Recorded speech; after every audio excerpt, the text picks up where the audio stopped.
So, mindfulness has been something that I've been interested in ever since I started counseling. I never really was aware of it, before that, even though I've practiced it throughout, my time as a student athlete in college and even growing up. Mindfulness is integrated into each program that we have, whether it's by working on breathing techniques, if we're working on those anger management skills, or even that stress that comes along with the day-to-day things that these students and youth in general are going through. Podcasting from the base of Lake Tahoe in the Eastern Sierras comes the Medicine Wheel. We are a group of progressive physicians seeking solutions and enlightenment while surfing the seas of big data and summiting mountains of research in an effort to make the practice of medicine more personal and medical knowledge more accessible and empower you, the listener and viewer, to be as healthy as possible. Now, the Medicine Wheel.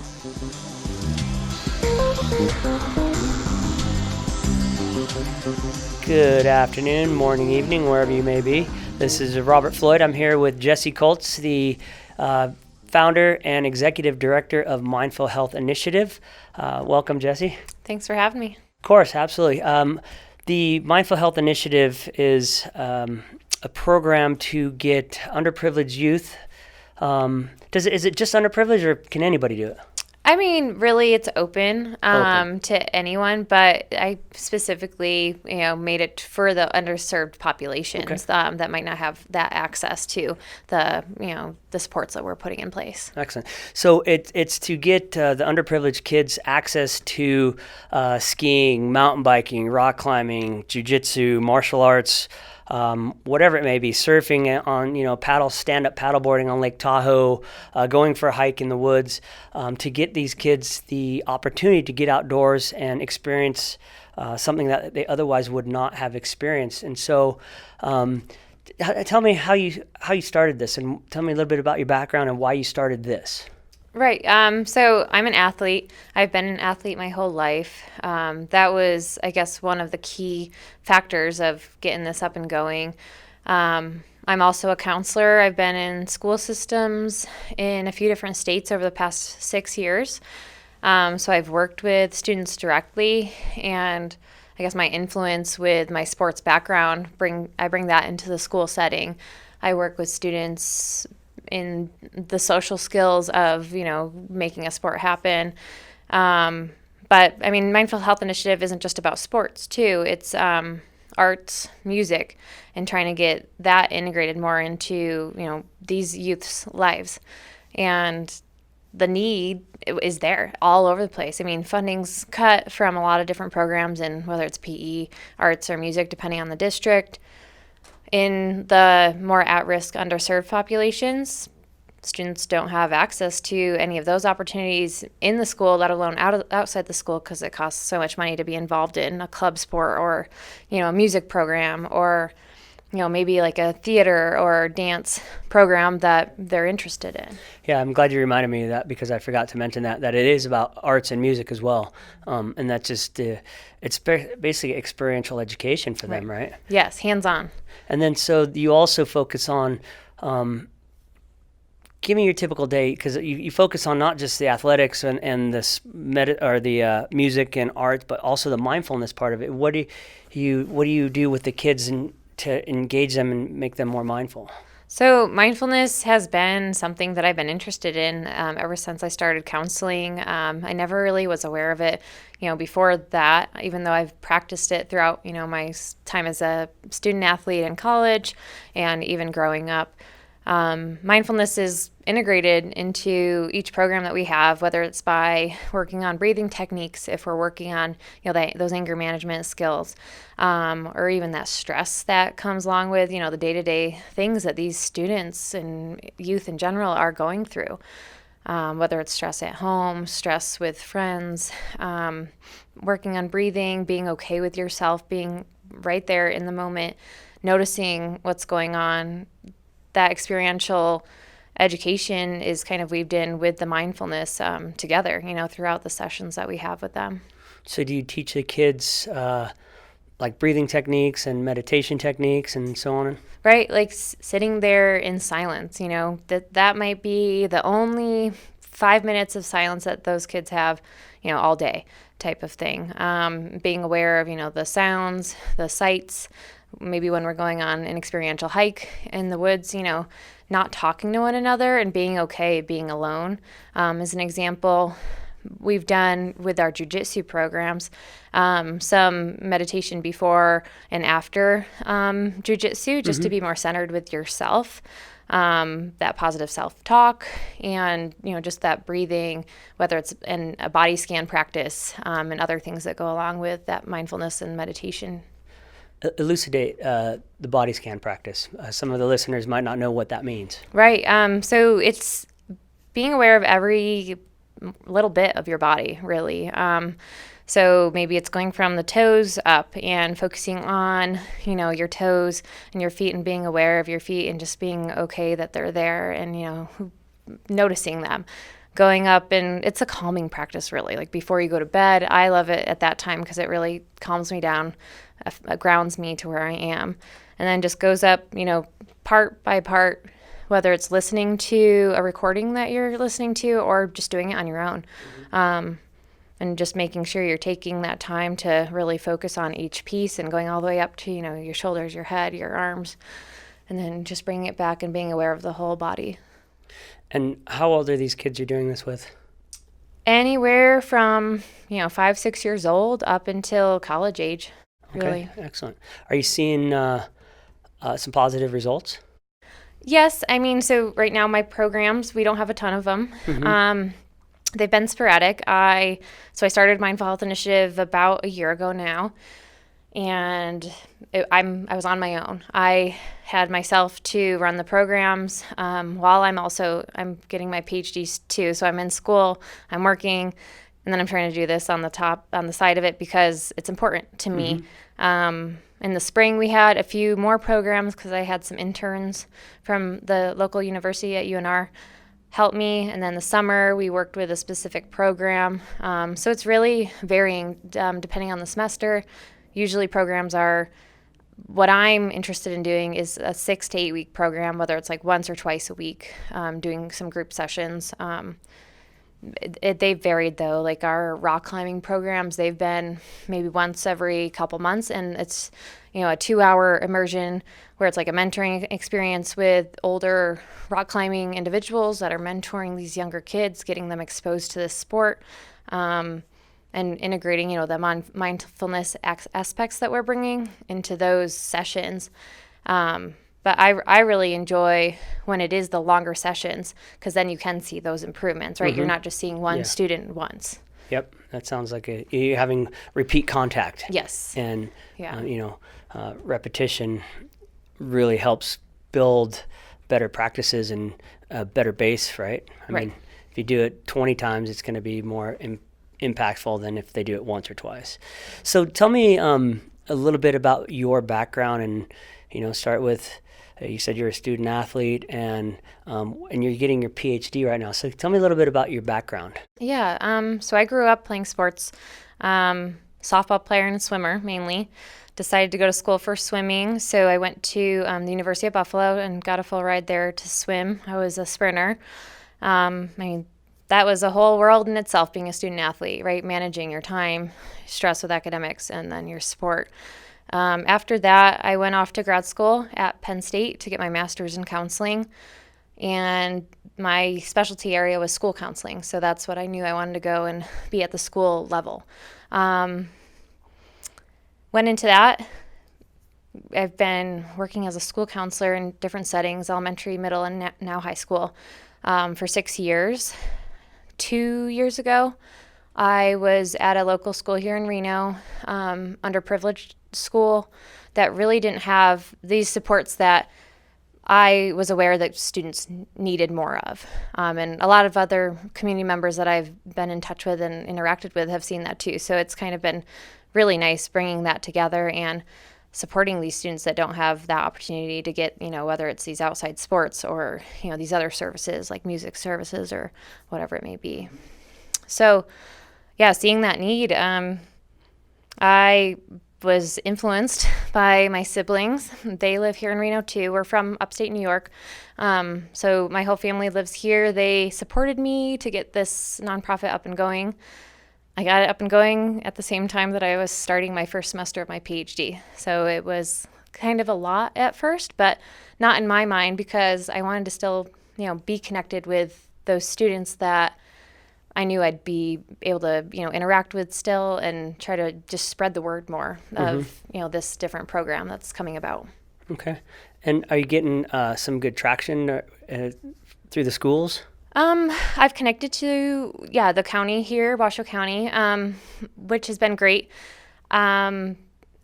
I think the hardest part is, I don't have a specific work office space.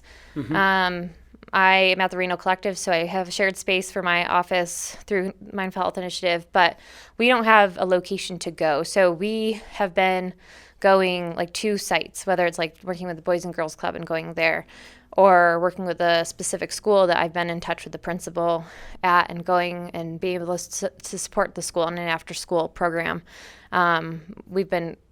Last year, we worked with an after-school program called Team Up. So we went in and did some yoga with them and different programs, which was nice. As far as other factors, so I've been reaching out. I'm a counselor, so I have a lot of counseling friends, which is nice. I think that's going to be my next move, is to just try to get referrals through counseling, students that maybe need it more so through that specific counseling lens, because with my background, that's really what I'm trying to work on, is that adventure-based counseling, that outdoor therapy, the mindfulness, and then integrating whether it's, an art program too, or that music aspect as well. That sounds great. I've been to a couple of the board meetings with you at the Reno Collective. The Collective. It's a great zone. It's cool. It's really neat. I didn't even know it existed. I lived around the corner from there for 5 years, and I didn't know what that was. But I became involved with this because I've always thought, and I've spoken with some other athlete friends of mine, and who wanted to help underprivileged youth go skiing. And when I heard about this from a gal I do jiu-jitsu with, I was like, I want to be part of that.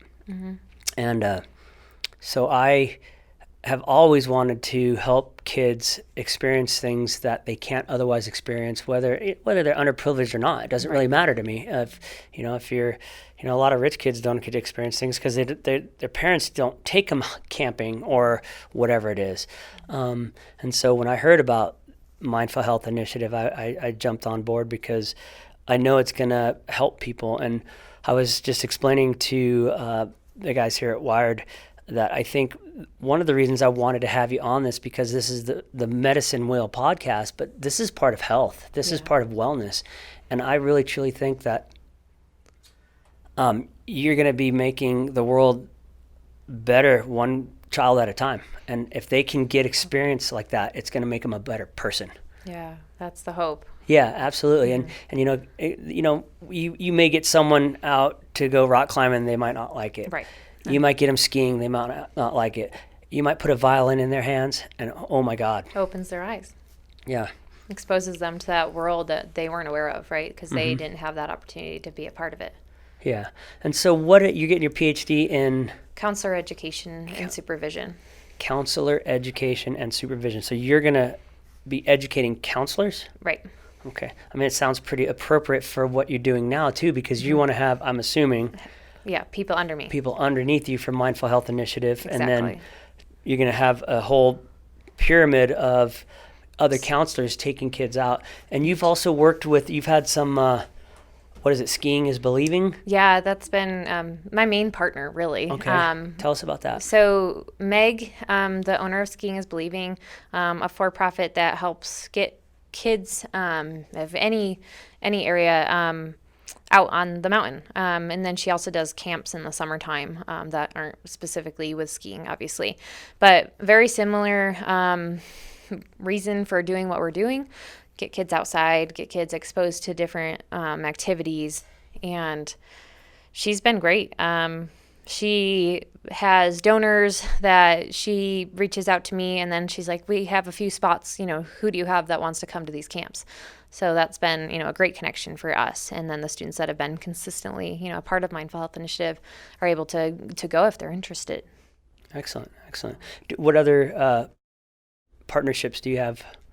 Not many. Looking for more. Still working on that, right? Yes, and that's, really with everything I'm doing, I do have a full plate. I realize that. But I've been taking on interns from UNR, which has been really great.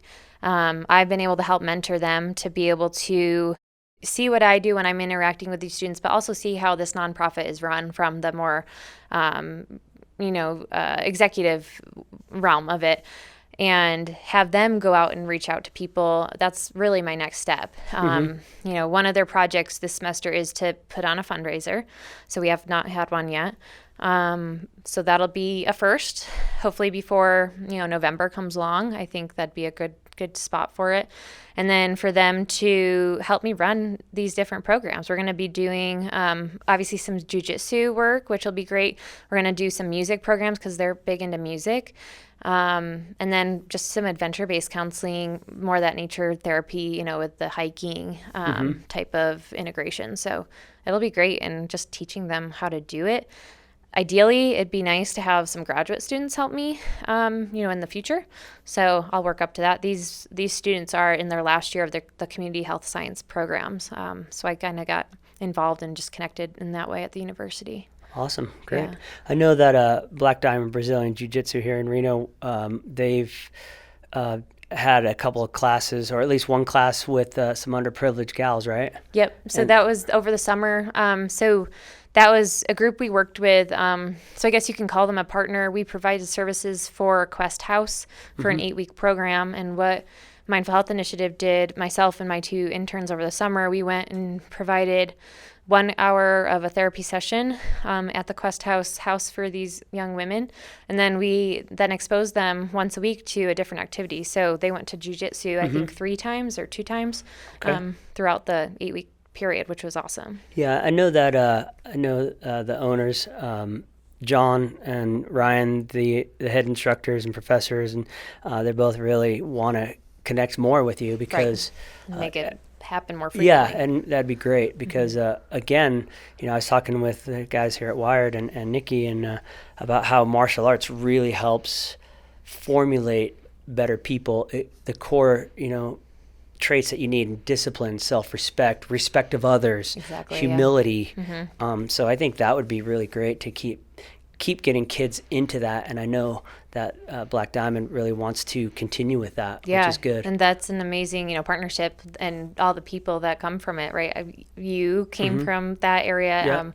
Another person on our board, Alicia, was a part of that. Yeah, so she's the one who I found out about mindful health from, which was, as soon as I heard about it, I jumped on board. Yeah. And I think that community, the jiu-jitsu community so far, I've never been a martial artist or anything in that realm, but just connecting with them over the past year. I met Alicia about a year ago when I started this, and she was like, yes, I want to help out. What can I do? She's been a great advocate, just getting these students exposed to, jiu-jitsu and the martial arts all over. Yeah, and John Villarreal, the Magoo, he's a very, very philanthropic guy. He's actually holds every year. He came from Gilroy. Every year he holds a kind of a Toys for Tots seminar in jiu-jitsu. It's a free seminar to anybody who wants to come and learn from a whole bunch of black belts. Awesome. All I got to do is bring toys. Right. And so he did that twice this year at 2 different studios this year. And we also want to do the same sort of fundraiser style for maybe the Eddie House or the Quest House that you were talking about. Yeah. The Eddie House has been on my radar too. I think it would be awesome to get some programming in with them. They're supporting students that are in transition that might not have a home at the time. So yeah, they're a great agency, and there's a few around the Reno area that are really awesome to get a hold of and in touch with, and it's just getting out there, right, and exposing ourselves to do it. Yeah, it's really like, speaking of exposure, it's if you come from a middle class background like we both do, and we don't really see it. we're not exposed to the suffering and the struggle that a lot of people have. Tell us, what's like the most profound thing you've learned in your quest? You're getting a PhD in counseling education. That you've had to come across a lot of really sad stories. What's the most profound thing you've learned through this? Yeah. I've seen a lot. I've learned a lot. I've been in a lot of different areas.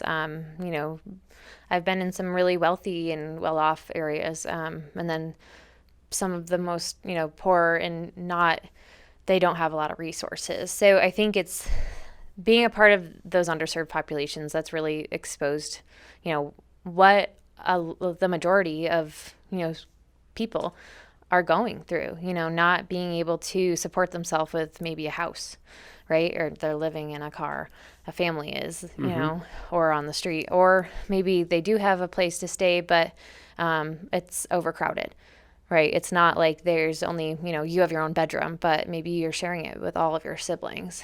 Or maybe you don't have food, at all that day, and the only food you're getting is what you're getting at school. So I think just seeing how the little things that I could possibly do, in that time frame when I was with students, whether it's at the school setting or, whether it's from coaching, I've been a coach forever, or through this, just even being able to light up their day, bring them something that they don't get throughout the school day or at home. They might have the most supportive home life, but, maybe at school it's not so good. So, I've seen, like I said, those really impoverished students to those really well-off ones, but everyone has their own baggage that they're coming with. So, and like you were saying, it's not just for the underprivileged students. It might be for these students that just aren't exposed to it, to these different activities that we're doing. They just haven't had that chance. They haven't been outside, whatever it may be. Yeah. So what do you do for your own mindfulness and for your health, your mental health, your physical health? You've been an athlete and you're very fit. You should come and train with jiu-jitsu. You'd be amazing at it. You'd be so strong. I've never really tried it as like an adult with another adult. I've just been around with the kids. So it'd be an interesting thing to do. Yeah, being a swimmer, you would kill it because you have just core strength. Yeah. You'd be really good at it. But so what do you do for your own mindfulness and, mental health and physical health? So like I said, I was a swimmer. When swimming ended, in the end of my senior year in college, I didn't know what I wanted to do. I kind of fell into riding my bike. I had this old school Raleigh that I still commute on here. That was the first, exposure to being outside and not being in a car, right? Being able to go fast. I fell in love with it.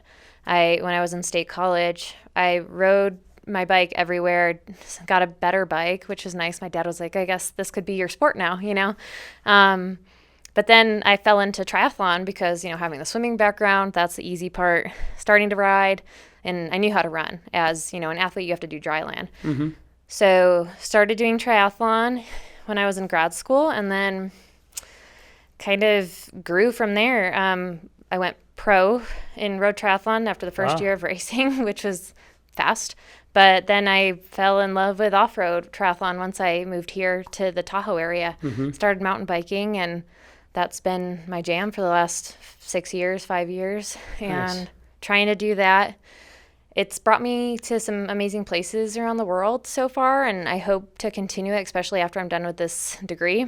In a year and a half, I'll hopefully be done and be able to go, travel to, these other places and race. It's been something amazing. Every, job or opportunity that, I talked to someone about, and when they asked me that question, like, how do you maintain your mental health?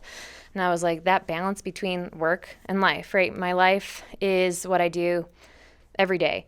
And if I'm able to, whether it's ride my bike or run or even just swim, that's helping me with my clarity and be okay with where I'm at and get rid of all of whatever's going on up in your head. So that's a big part. Well, good. Yeah, I feel that completely. Like when I literally just came from a private jiu-jitsu session, and I find when I don't exercise, I go nuts. Right. I go insane, and people like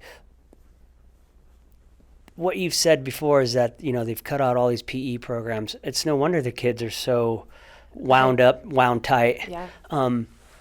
So it's really, what do you think also, it's multifactorial about the kind of moral insult that these children are experiencing. What else do you think is really driving? Obviously, I think the mental health of our children and our society in general is suffering. And wouldn't you agree? Yeah. Counseling is becoming that more acceptable field, right? It maybe used to be that kind of like hush hush, you don't need to go to a counselor type thing, but it's becoming more and more, and students are needing it more and more because maybe they just don't have that person to be able to talk to be able to support them with their mental health. And like you were saying, it probably does have that tie to not having PE, to maybe not having those art outlets or art programs. I know the only program that was left that the teachers weren't doing themselves was a music program at the school that I was at in inner city Reno here. Art was done in the classroom. PE was done by the teachers when they could, and it was not every day, not every other day even, just because they don't have the time for it. Like the teachers are overworked and they're cutting, those other resources to expose them, to the students, to these other things that can help them, mentally, emotionally, physically. Yeah, I, as a physician, I've told many, many people that you need to seek counseling. And unfortunately, counseling has this stigma to it that, oh my God, if someone finds out I'm going to counseling, they're going to think I'm weak, I'm insecure. And I've said just the opposite. I tell people that seeking help, seeking counseling is actually a sign of strength. Right.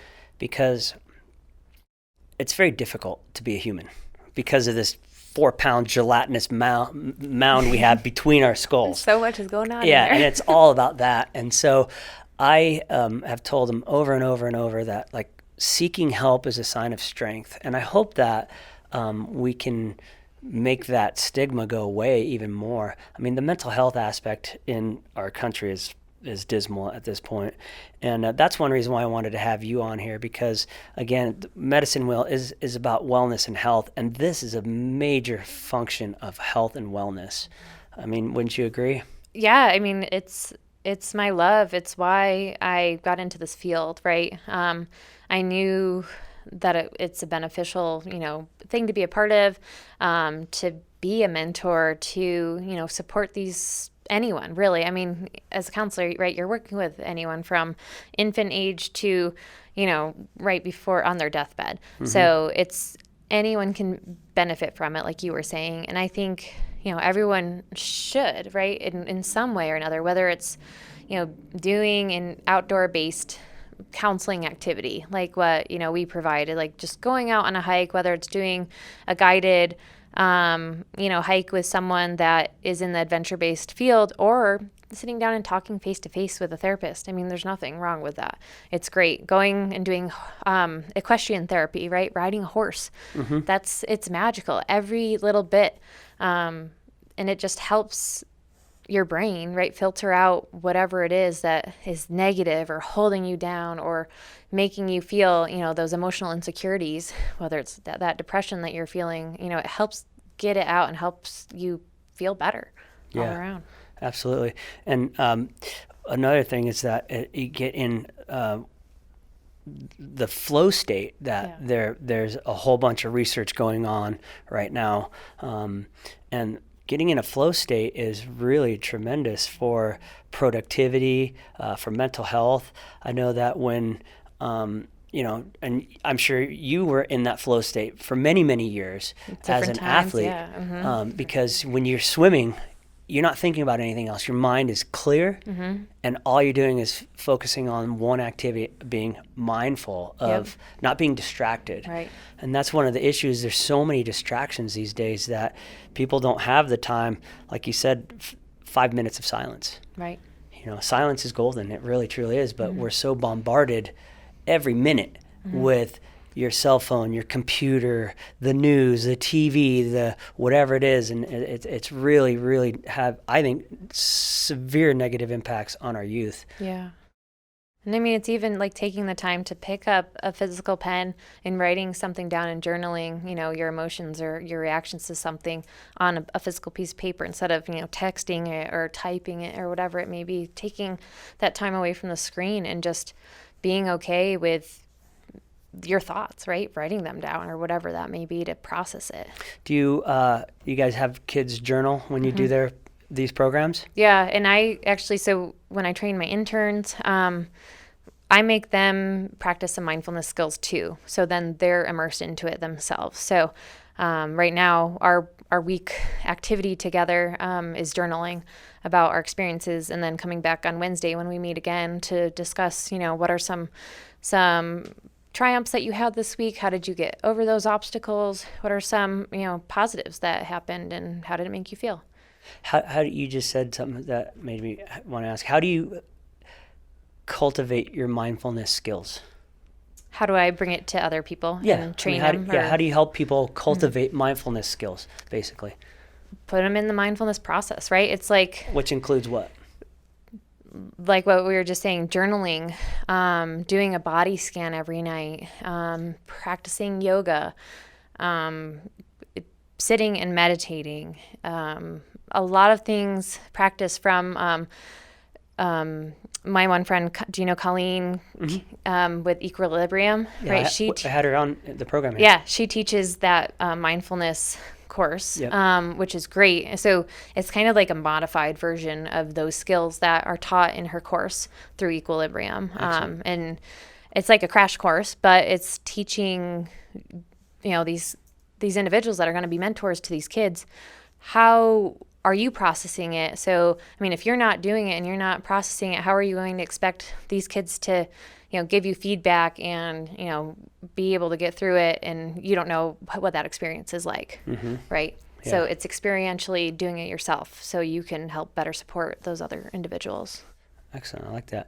I was reading that some schools have instituted meditation, especially in some of the tougher, less privileged schools, and actually, which is an awesome idea. Yeah, and it actually showed there's studies that it showed grades went up, violence went down.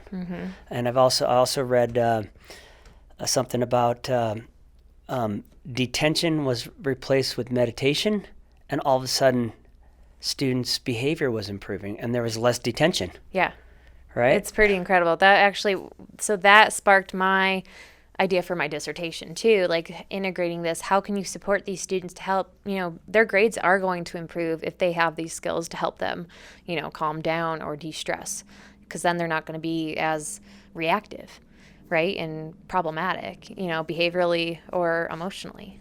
Absolutely. So. It's the reactivity.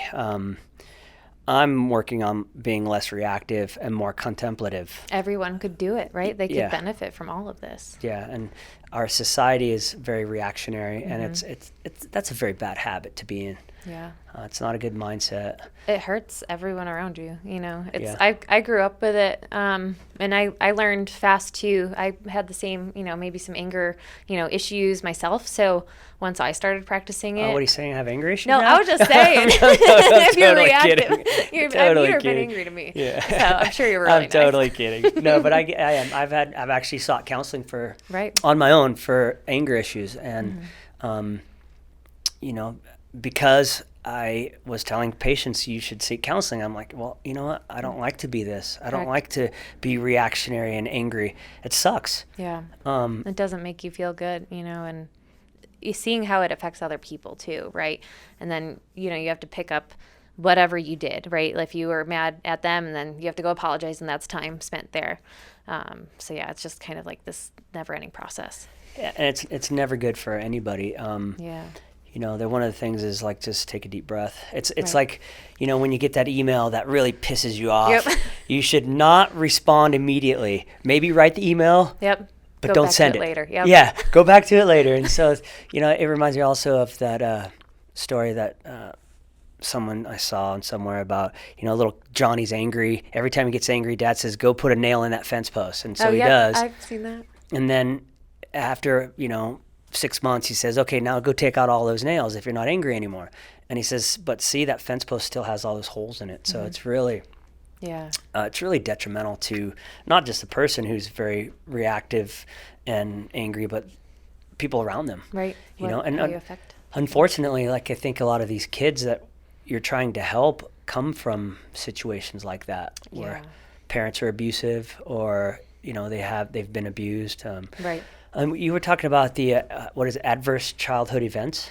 Experiences, yeah. Talk a little bit about that and what you've learned about that. ACEs, adverse childhood experiences.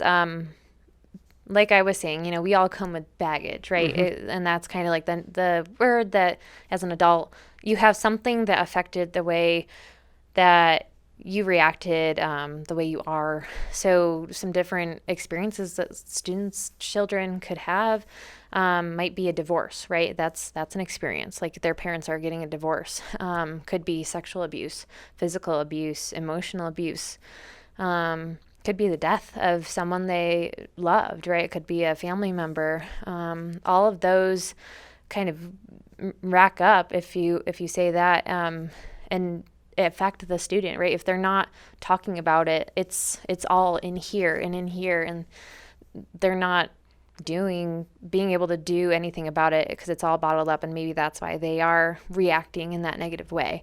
Or their behaviors or their academics or whatever it may be is very not what you think it would be, but it's because of all these bottled up things that they weren't able to talk about, or all these experiences that have affected them, and it holds them back from reaching their true potential, right? Right. What you wonder why kids are failing out of school in 5th grade, 6th grade. Maybe, because, dad beats them or something. And it's the adverse childhood experiences. And I was just talking to a nurse at work the other day, and she's like, oh, man, this guy's such a jackass. I can't stand taking care of this guy. And I reminded her, I said, you don't know this guy. You don't know what his childhood was like, or what his life is like currently. Yeah. And I wasn't trying to chide this nurse. I was just reminding her of that. We're not in that guy's shoes. And we have to remember that. And I'm the same way. I'm like, oh God, not this jackass again.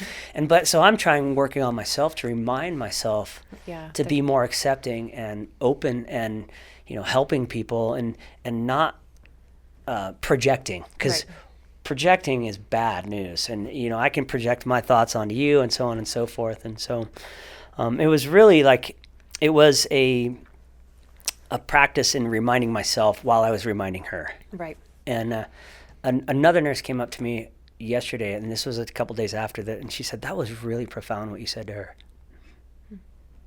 It was cool. I was like, wow, thanks. But everyone has that something, right? It's maybe something's happening right now in your life, and that's just the person that he took it out on, right? And I mean, it's unfortunate because if he knew some of these skills, right, whether it's taking a deep breath or thinking positively, whatever it may be, maybe it could have been different and not affected that nurse in that way. But it's just, where do you break the end of that cycle of that negativity? That cycle just perpetuates over and over and over and over. The abusive alcoholic dad turns the kid into an abusive alcoholic dad, which turns the next kid into an abusive alcoholic dad, and so on and so forth, and it just never ends. And I think one of the things that I like about what you're trying to do with MHI, Mindful Health Initiative, is end that cycle and get kids to experience the truly beautiful aspects of life. Yeah, something that makes them personally tick, right? Yeah. Something that they could grow and love and feel connected to. You know, whether it's like a family of jiu-jitsu, like individuals that enjoy that environment, or mountain bike, or whatever it may be. Yeah, and just getting out in nature. Yep. Maybe learning a new language, or maybe playing the piano. A lot of these kids, they don't have outlets for their energy, and I mean, I can't stand all these kids are being diagnosed with ADD, ADHD, but it's the fact that they don't have any outlets to do anything anymore. Yeah. And so, or they're resorting to drugs and alcohol and negative things that are affecting them in worse ways. Yeah. So what else can you tell us about Mindful Health Initiative that we haven't covered?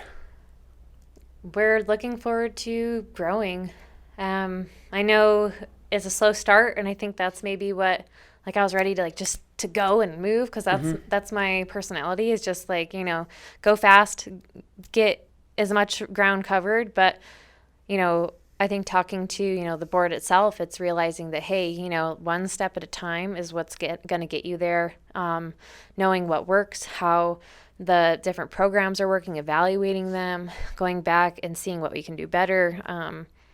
I'm excited for whatever's next, and to work and continue working with the people like you and other people on our board, and getting more board members and more support, and reaching out and collaborating with other people, whether it's Skiing is Believing or other programs, and making this an initiative not just for my little small nonprofit, but for the community, and to bring us all together and help support all of these other students and children.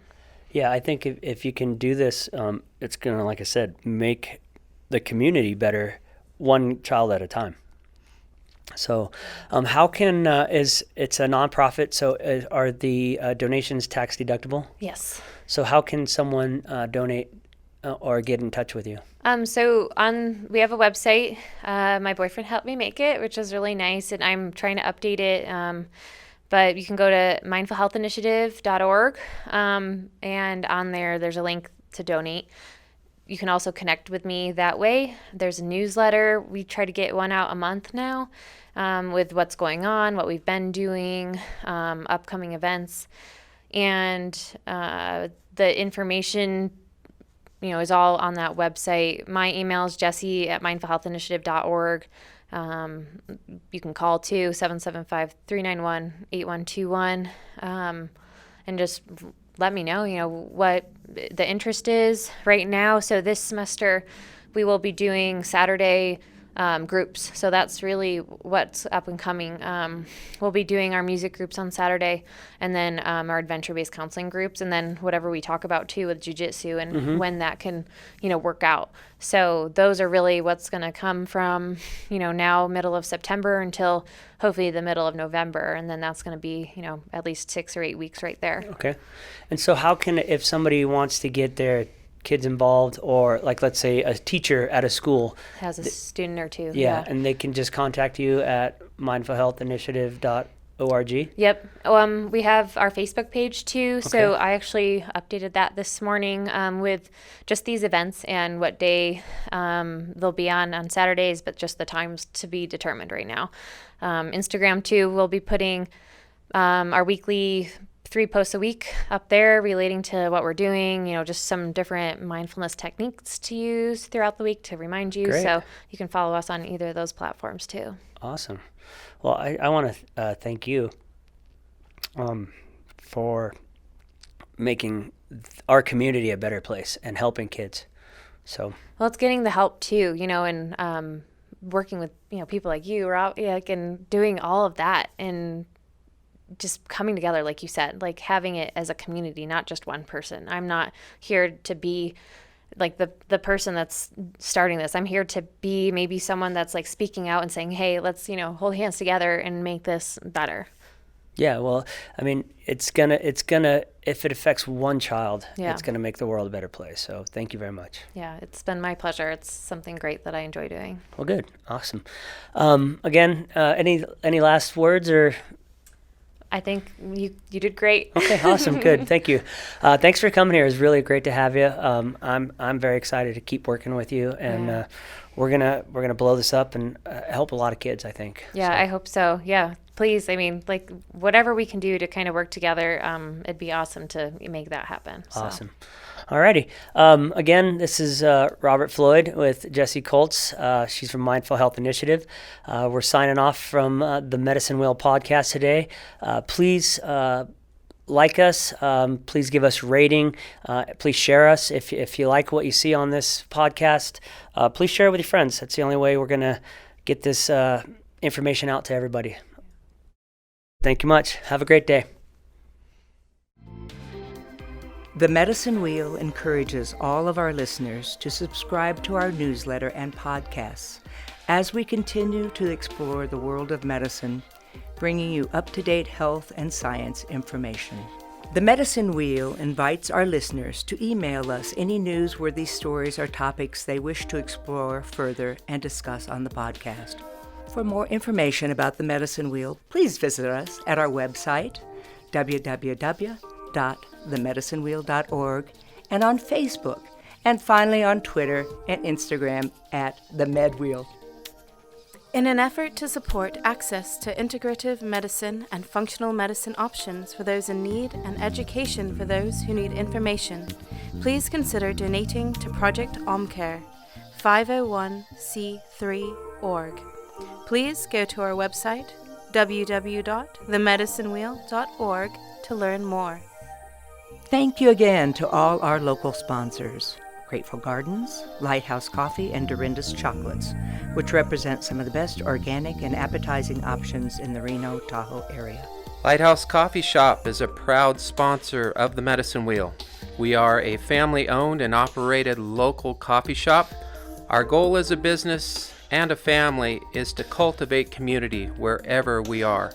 All of our coffee is ethically sourced, organic, and farm fresh. It's roasted in-house daily, guaranteeing you access to the freshest cup of coffee on the planet. We care deeply for our community and everyone in it. We strive to provide you with the best ingredients and most comfortable environment. Come and enjoy coffee with us. We are family, and we would love for you to be part of it. Gerber Medical Clinic is proud to support the Medicine Wheel and medical education to improve health quality, nurturing the lifestyles of our listening community, enhancing wellness for all. Thanks again to Wired Insights and their talented team for making our podcasting dream possible. In closing, we would like to remind all of our listeners, if you have a medical concern or diagnosis, you need to see your personal doctor without delay, and if needed, obtain a referral to a specialist. If ever you feel the health issue you have is urgent or an emergency, please call 911 and go to your nearest emergency room. Please do not take any of our physicians' commentary or our guests' opinion as medical advice, and always seek out medical care from fully licensed and appropriately trained medical professionals in your area. The information shared in this podcast is for general information only and should not be construed as medical advice, and understand that no doctor-patient relationship is formed. The use of this information and educational materials linked to this podcast and website are employed at the user's own risk. The content of this podcast is not meant to be used as a substitute for medical advice, diagnosis, or treatment. This is the Medicine Wheel signing off for this week with a reminder to live, love, listen, and learn.